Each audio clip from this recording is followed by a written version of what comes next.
Happy New Year, everybody. Dan Illman here, taking a look at the first Stronach 5 sequence of 2020. Friday, January the 3rd. Remember, 5 races, a $100,000 gross pool guarantee, low 12% takeout for this $1 minimum wager. Let's throw up the field for leg A, the final race at Laurel Park on Friday, race number 8. 6 furlongs, $5,000 claimer, now winners of 2 life. Where before scratches, program changes, track conditions, etc. So, as usual on these Stronach 5 videos, I'm just going to give you some preliminary opinions. And when it's time for you to make your final handicapping cut, please use DRF Bet's Ticket Maker. It is a more efficient way for you to play your multiple race wagers by utilizing Steve Christ's A, B, and C technique.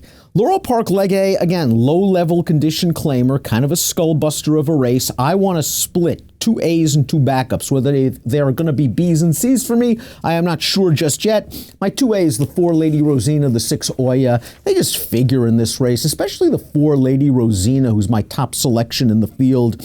Lady Rosina finished ahead of 3 of today's rivals in her most recent start on December the 15th. She rode the rail that day, sort of clunked up to finish second, but it was a solid performance. She should get some pace to rally into in this spot, and I just believe she's running back into shape. This is going to be her 4th start since a 1.5 plus layoff knocked her to the sidelines. I think Lady Rosina is going to get a good setup from the back of the pack.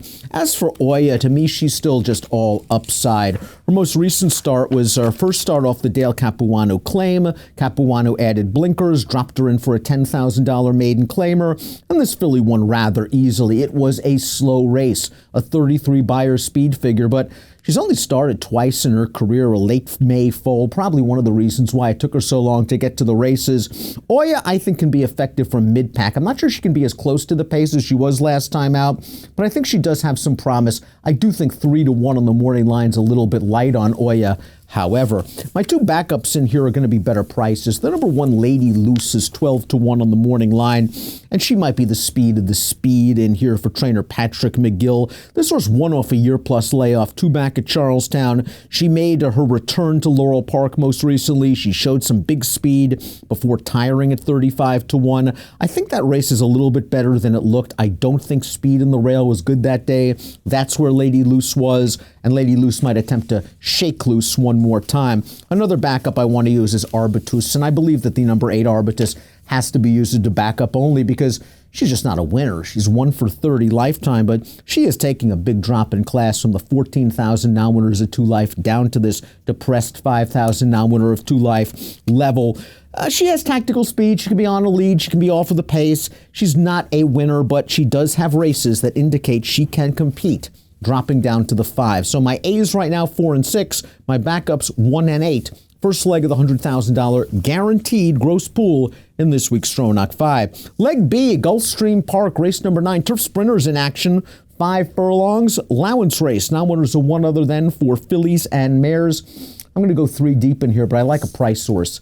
And the price source is the 7, Paint Dem Blues Away. And Paint Dem Blues Away is probably going to be every bit of that 6-1, facing some sharp sprinters and stepping up in class. This horse won last time out for a $16,000 beaten tag. I liked the way she tracked the pace. She showed agility to grab the pocket entering the turn, then she eased to the outside, and she just ran by those horses in the lane. She has done nothing wrong in turf sprints. 4 turf sprints, 3 wins, 1 second by a neck. She's lightly raced. I think she has upside. I like this outside post for Paco Lopez to track the speeds. The 2 other horses in here are logical. The 3 Miss Miami, the 4 Dreams Are Made. I'm a little concerned that both of them have come from off the pace in their recent starts, and if they continue to utilize those tactics, well, they might be behind the 8 ball in a race like this, and there's not a lot of time to make up ground going 5 on the turf. Miss Miami has won her last 3 starts. She's a perfect 2 for 2 on the turf. She did not break well last time out from the inside. She split horses turning into the stretch. I thought she looked good. Dreams Are Made is a horse making her first start for Mark Casse. She beat 2 next out winners in her most recent race, a maiden special weight at Ellis Park over the summer. The 3rd place finisher coming back to win with an 83 Beyer speed figure. Now, she was steadied from the back of the pack early. She had to weave her way through traffic most of the way.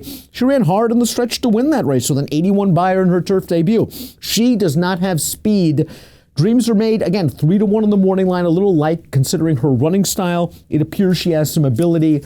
I'm going to give Paint Dem Blues away a chance, the 7, but I'm also going to use the 3 and the 4. Maybe I'll use the 4 as a backup. Not sure just yet. Move out to Northern California for leg C. Golden Gate Fields, race number 3, 5.5 furlongs on the Tapeta surface, $50,000 starter allowance. I think the morning line makers got it right with the 2 favorites, the 5 Kiana's Love, the 4 Morning Sin. Those are the 2 I'd be pressing in this week's Stronach 5. Kiana's Love's shipping up from Southern California, now in the Jonathan Wong barn. Jonathan Wong won 32% of the time in 2019, and this filly has shown big speed on the turf. Her most recent start, a $50,000 seller at Del Mar. She pressed a very sharp pace setter, a horse that came back to win her next start on the turf at Golden Gate with an 86 Beyer speed figure, and she just wasn't good enough on that day. She looks like the main speed, and her sire Can the Man from limited starters has done very, very well on synthetic surfaces, and this filly is a half to a synthetic track winner. I just think the Kiana's Love's going to show big speed, getting 9 pounds from her main rival. She might be tough to catch.